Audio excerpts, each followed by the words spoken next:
Welcome to the Money Watch Show. It's Saturday, October 25th, and I am your host, Jill Schlesinger. I'm the CBS News business analyst. I'm also a certified financial planner. My co-host of this program is Mark Talercio, who is the executive producer of Everything I Do, as well as a certified financial planner. Hello, Mark. Hello, Jill. Mark, it is a few days now before Halloween. What That's right. have you prepared? What is going on? Halloween has not come yet, but we've already done 2 Halloween parties. Really? Yeah. Why do we need to do parties before? The school has one every year. That's like their big event for the whole entire year. It's called the Monster Mash. Oh, very cute. So that was last Friday. We did that. And then somebody else we know had a Halloween party on Sunday afternoon. So we did that. But Theo got to, this year he's being a T-Rex. Oh, I love that. I'm surprised he's not going to be an MTA conductor. The kid knows more about the subway system than pretty much anybody. He does. I mean, he knows everything. He studies the map every day. It was cool. The other morning we were waiting for the train, and the train pulled in because Theo likes to stand at the very front where he can see the conductor. So the conductor saw him, smiled, gave him like a little wave, and he started talking to him. He's like, he told Theo, one day you could sit here and drive this train. Yes. Like made Theo's day. Gave him a little honk of the That's horn. great. He'd have a nice pension, by the way. I know. If it's an MTA employee. So God willing, he should have such a pension. Mark, it's one of those holidays that I despise, as you know. I hate Halloween. Hate Halloween. Can't deal. What's your favorite Halloween candy? Look, give me a peanut butter cup and I'm happy. Oh, okay. That's like me. Give me a peanut M&M. I'm happy. No Almond Joy and no Mounds for you. Like a coconut? I don't like anything with a coconut taste. That's not me. Mm-hmm. Okay. All right. Fine. Fair enough. Let's get our caller, Vince, who joins us from Austin, Texas. Vince, what is your favorite Halloween candy? Oh, gosh, that's a good one. I'm a peanut M&M guy as well. That's yes. Too. I can just binge those nonstop. I know. Me Kit Kat, too. I like Kit Kat. Oh, Kit Kat. Kit Kat. Yeah. You like a snappy thing. I get you. You're all about that. I don't know. I don't love Kit Kats, but I'm all into that. M&Ms or peanut M&Ms, fine. All right, Vince, what are you dressing up for Halloween? Just kidding. Why are you in touch with us? What can we do for you? Yeah, thanks for taking my call. I appreciate it. I've been a long-time listener. I mainly had just 2 primary questions. One, just kind of how am I doing in terms of saving for retirement? And also, is there anything more I can be doing with my money would just be a better choice in terms of saving? Terrible and no. Yes, you're doing terribly. Get out of here. Goodbye. How old are you, Vince? I'm 44.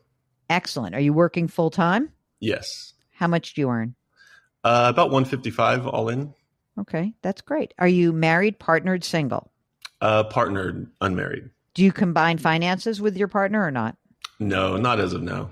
Okay. Kids? No kids? No kids, no plan on kids. Okay, makes my planning a lot easier. Thank you very much. You're welcome. Okay, so right now on your 155, what are you putting into retirement? Do you have a plan through work? Yeah, I have I'm contributing to the Roth 401k at work, and I max it out every year. Oh, great. Amazing. How much is in there? Right now, 142. Oh, very nice. Excellent. And do you have other assets that are investments, like a traditional something from another job or an IRA somewhere floating around? Yeah, I've got a Roth IRA that's at 160. Okay, great. A brokerage account at 78K. High yield savings account, 30K. Okay, got you. HSA, 12K. And I only use that to invest. I don't actually use any of the money in it. Okay. Checking account, 10K. 5K in I-bonds, and then 5K in like a random annuity from a past employer like 20 years ago. I still don't really know what to do with. It's just sitting. Okay. Do you own or do you rent right now? I rent. How much is the rent there? $850. That's it? That's it. I live with my partner, so I contribute to. Wait a minute. So you're glomming off your partner? Is that what's happening? Glomming. I think we're both benefiting. Okay. All right. Yeah. All right. So you say, okay. So, but your partner owns the place. Yes. Yeah, correct. Okay. So that's great. And you're happy there. You guys are not moving anywhere soon, right? Yeah. We don't have plans to go anywhere. Okay, great. This is amazing. Fantastic. Any debt that's floating around? No debt, just credit cards that I just pay the statement balance on every month, but that's about like $3K. That always kind of like, it's always around that amount or lower. Okay. God, I pined for the days that was $3K on my account. I'm hoping to I keep just paid a whopper. It definitely caught my attention. And I'm usually not like that, but I was like, wow, that I was paying for a trip in advance. So, okay. it hurts. So are you happy where you are? Are you secure in your job? Yeah, secure in my job. Yeah. Okay, great. And will there be any pension benefit for you? No pension. Okay, awesome. So, do you have an idea of do you have extra money that you're directing? So you're maxing out the Roth 401k. And then are you putting in any amount every month or quarter or anything in the brokerage, or are you just doing it sort of ad hoc? Yeah, I'm kind of just doing it ad hoc. Honestly, all the kind of extra cash has been going into the brokerage lately since the high yield savings. That's just my emergency fund at 30K. Yep. So I feel like that's fine. Yep. And then anything extra is basically going into the brokerage account. That's kind of like that's sort of like the default now in terms of just extra cash. That's great. The Roth IRA is dormant now, or are you putting nothing else is in there, right? Oh, sorry. I contribute to that every year. So I'm okay. out at 6K. So you're maxing out your Roth 401k and Roth IRA. Correct. Yeah. Wow. So you're putting more than 30. You're probably putting 35 grand a year away. I was estimating maybe even like 50 or so. Ooh, because I mean, I'm baby. really trying to catch up here. I had, up until a few years ago, I'd had basically like 50K saved in retirement. So I'm like really trying to. How did you wait a second? You must now impart upon us the wisdom. How did this happen? First of all, did you make a lot more money, or did you pay off some debt that freed up this cash flow? I started making a lot more money. I was making pennies before, honestly. So the last few years where I got a pretty good job and realized my worth, and it's like, okay, this is the time to do this. Yes, it sure is. So what is it that you think is what's the main goal that you have ahead of you? Is it about retirement? What do you want? Yeah, I would say retirement. I'm not really someone that's like, oh, I need to own something, or I need to own a house, or even a rental. I mean, that's kind of crossed my mind nowadays just because I might have the possibility to do it, but it's not like high on my list as like a life goal. Mm-hmm. So I would say retirement is basically the main goal I'm looking at. Like, how am I doing? Should I just keep saving the way I'm saving? Am I behind still? Just kind of like a gauge of where I'm at. Dude, you're kicking ass. Okay. Let me just be clear about that. Mark, do you not agree? 50 grand a year he's putting away now. It's amazing, right? I mean, if only a few years ago he had 50,000 and now he's got, over 400,000. Yeah. It's incredible. It's really incredible.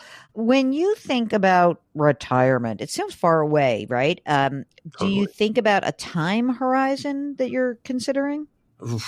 I mean, are we talking like pie in the sky, ideal world? I don't know. Yeah, give me pie in the sky. Mark can be a dream granter sometimes. I'm usually the dream crusher. Tell us how much you spend.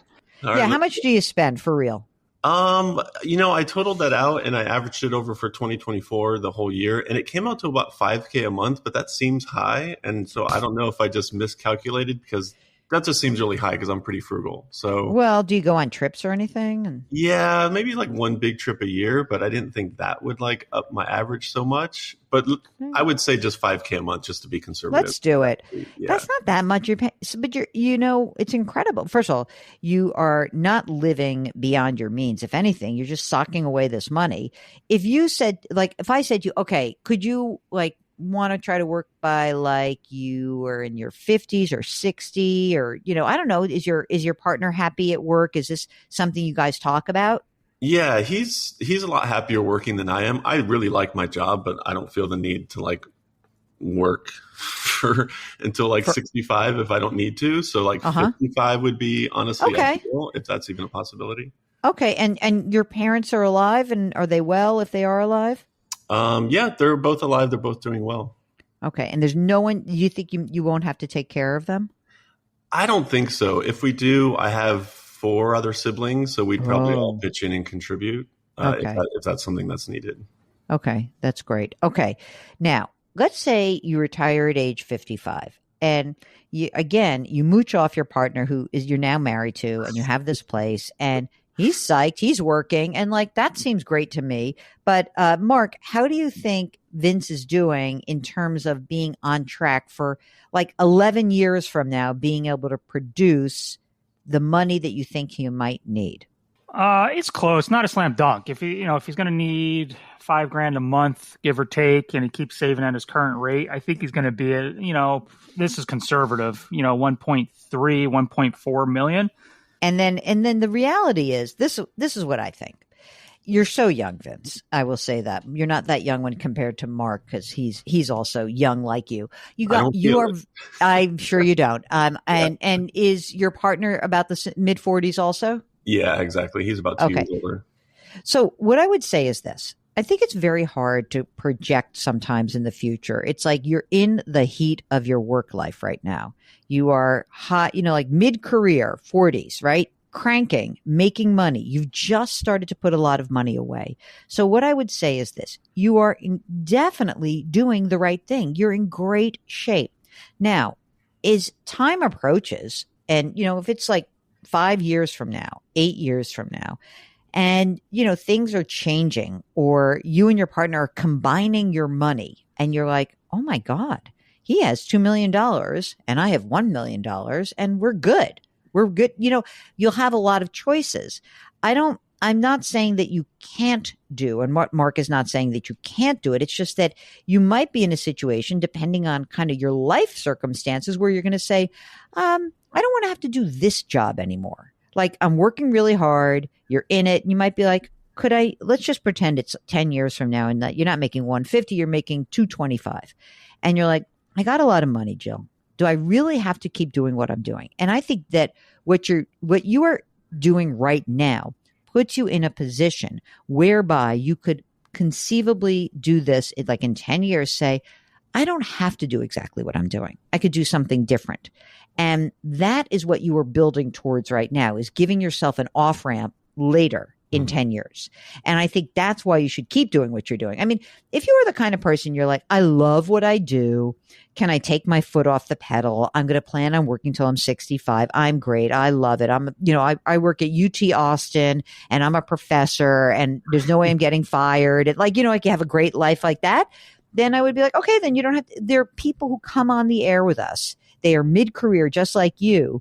And they are not putting away $50,000 a year because they want to live life a little bit more fully today.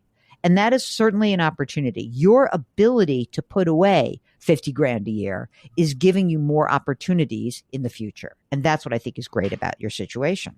And I ran my numbers at $40,000 a year, just letting them have a little fun. You took out you took out the 10 because you were like, oh, they got to have fun. Yeah, I ran it at 40. Okay. I'm okay with that. I can live with that. All right. So I think it's great. Depending on what happens in markets over the next 5 or 10 years, obviously that's going to shift the dynamic.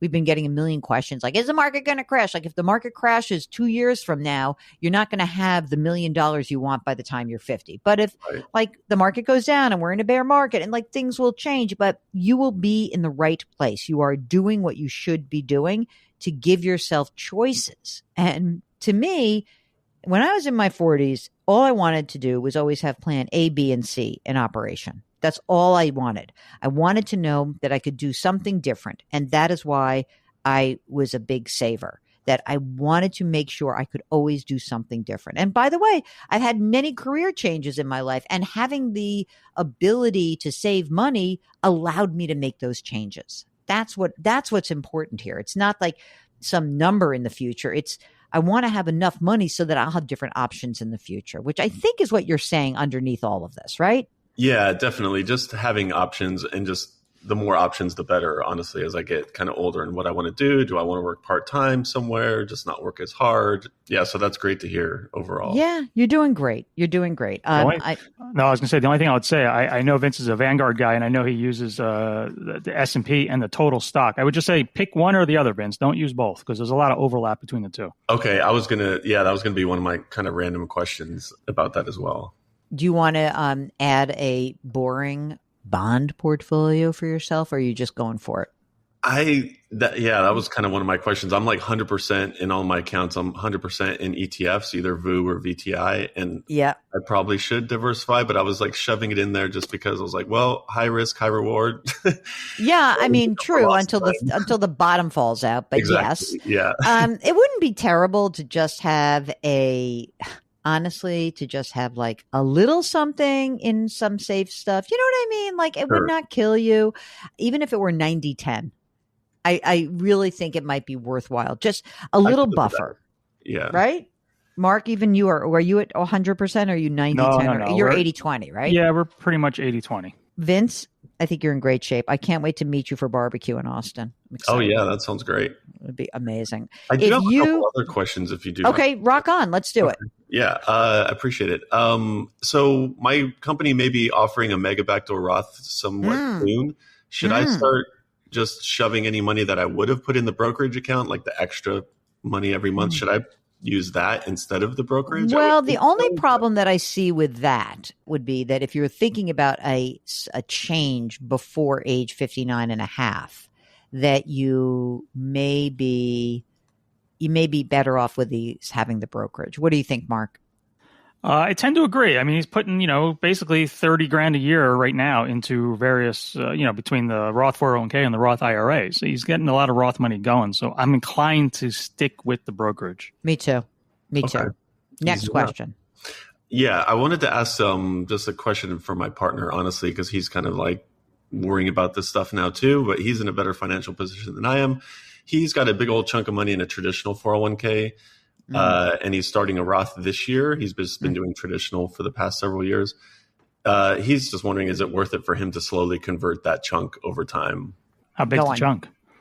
$450K. That's a chunk. I almost spit up my water. So it really depends on like A, what tax bracket he is in. B, does he have money outside of the retirement account to be able to pay the taxes? And do we want to really soak up all of the money that is outside, if he has it, doing the conversion? So there are many variables. If he's got a slug of money that's outside of retirement, he wants to slowly do some of this conversion, sure. But, it doesn't have to be a huge amount. And maybe he does enough just to stay in his tax bracket. I don't know but let's pretend that I know that he makes $200,000 a year. Okay, pretending. And maybe with all of his deductions and everything, he's sort of like in the 24% bracket. But by converting, he'll pop into the 32% bracket. He has to decide whether he wants to, pay up in terms of bracket to do the conversion, right? If he is going, if he's maybe he's not, but I'll give you a different scenario. Like, let's say he makes 140. He can convert $30,000 or $40,000 a year and stay in the 24% bracket. Maybe he would be willing to do that. So a lot of it is based on, what he has, what's outside of retirement, and what his current income is. Gotcha. Okay. Yeah, he would stay in the same tax bracket if he converts like 50K chunks. It would be. I would do that as long as he doesn't have, honestly, as long as he does not have a small amount outside. I wouldn't want to soak up all of his liquidity, but if he has the money to do it, I would totally do it. Okay. Absolutely. Why not? Okay, great. I'll let Sound good? And I'm going to encourage him to write in and maybe come on the show as well, because he had a bunch of questions. I'm like, I'm going to make your own segment. Yeah, exactly. And also, I'm going to say, like, how your life gets better? You get married. I'm telling you that right now. That was actually my last question. Is like, are there many benefits to us? I'm going to just tell you, I'm the one person who got married. It was terrible for me financially, but there are many benefits. It's easier for estate planning, no matter what. Even with the greatest estate planning attorneys and all the planning, it is way easier to be married than not married under the eyes of the law for estate purposes. Okay, good to know. All right, Mark, we're going to a wedding in Austin. I can't wait. If you want me to just hustle you into marriage like Vince, I would be delighted to do so. Mark, we could be the ring bearers. It would be fun, right? Don't you think it would be great? Just get in touch with us. Go to JillOnMoney.com, click the contact us button, write us a note. If you want to come on the air live, Mark will do everything else. Don't forget, sign up for the free weekly newsletter and subscribe to Jill on Money Live. That is a service where you will have access to quarterly live webinars. And the next one is coming up Wednesday, November 19th, 7 Eastern time. We're doing year-end tax and financial planning live. Really, it's going to be great. You will also have 3 more webinars after that one, the back catalog of our webinars, bonus audio and video content, $45 for the next 12 months. It's well worth it. Jill on Money Live. You can subscribe to us on the Odyssey app or wherever you get your podcasts. please leave us a rating and review wherever you listen. Mark Talercio is the co-host and executive producer and king of all things web. We drop our episodes on Saturdays and Sundays. Try to lift someone up, change your work, change your wealth, change your life. Thank you for listening. We'll talk to you tomorrow.